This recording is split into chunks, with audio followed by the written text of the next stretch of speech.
Right now, you believe you remember your own childhood. You believe those images in your head, the birthday cake, the schoolyard, the smell of your grandmother's house, belong to you.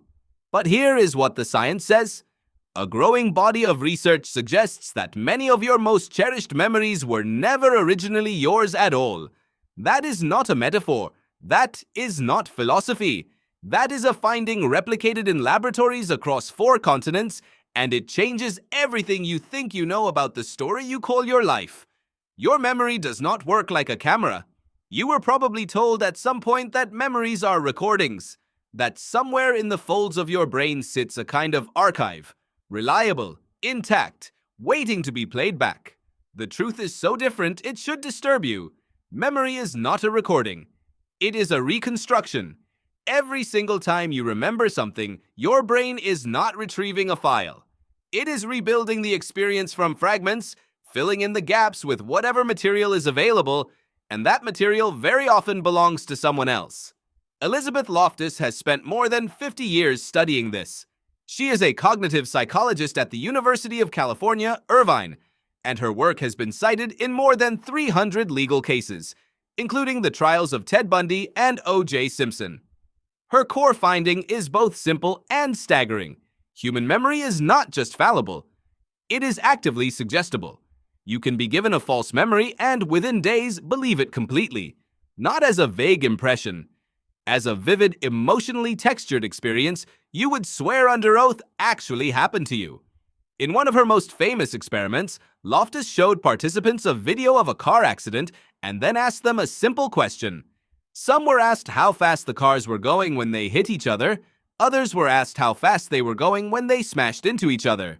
That one word, smashed instead of hit, was enough to change what people remembered seeing. The smashed group later reported broken glass at the scene. There was no broken glass. The word had planted it. The participants were not lying. They genuinely remembered it. Now extend that to your own life. Now tell me how many of your memories were shaped by a single word someone used to describe an event to you. How many were formed not in the moment, but days or weeks later, when someone told you what had happened. How many of the images in your head are actually photographs you saw, not experiences you lived? There is a specific name for what happens when a memory is contaminated by outside information. Loftus calls it the misinformation effect. And it is not rare. It is, according to decades of data, the default condition of human memory. The brain is not storing the past. It is constructing a version of the past that is useful in the present. Accuracy is not the goal. Coherence is. Julia Shaw is a criminal psychologist at University College London who has taken this even further. In 2015, she published a study in which she successfully implanted entirely false memories of committing a crime into the minds of healthy adults. Not just vague impressions. Detailed, emotional, vivid recollections of events that never happened.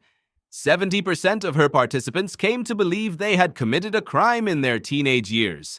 Assaulting someone, theft, an encounter with police, none of which had any basis in reality. She did it using only suggestive conversation and a few guided imagery sessions over 3 weeks. Think about that number, 70%. In 3 weeks. No drugs, no hypnosis, just conversation and the way human memory naturally works. This is where the question becomes personal, because you have had years of exposure to other people's stories, other people's photographs, other people's accounts of who you were and what you did. Every story your parents told about your childhood, every home video you watched, every photograph you studied, all of that was feeding your memory reconstruction engine with raw material that may or may not match what you actually experienced. By the time you are 30 years old, a significant portion of what you call your autobiography is, in the strictest scientific sense, not yours. There is a term from social psychology called source monitoring error. It describes what happens when your brain correctly remembers a piece of information but incorrectly remembers where that information came from. You remember the fact but misattribute the source. You heard a story about yourself so many times that the telling of it became the memory. The original experience, if it was ever encoded at all, has been overwritten. What remains is a reconstruction of someone else's account.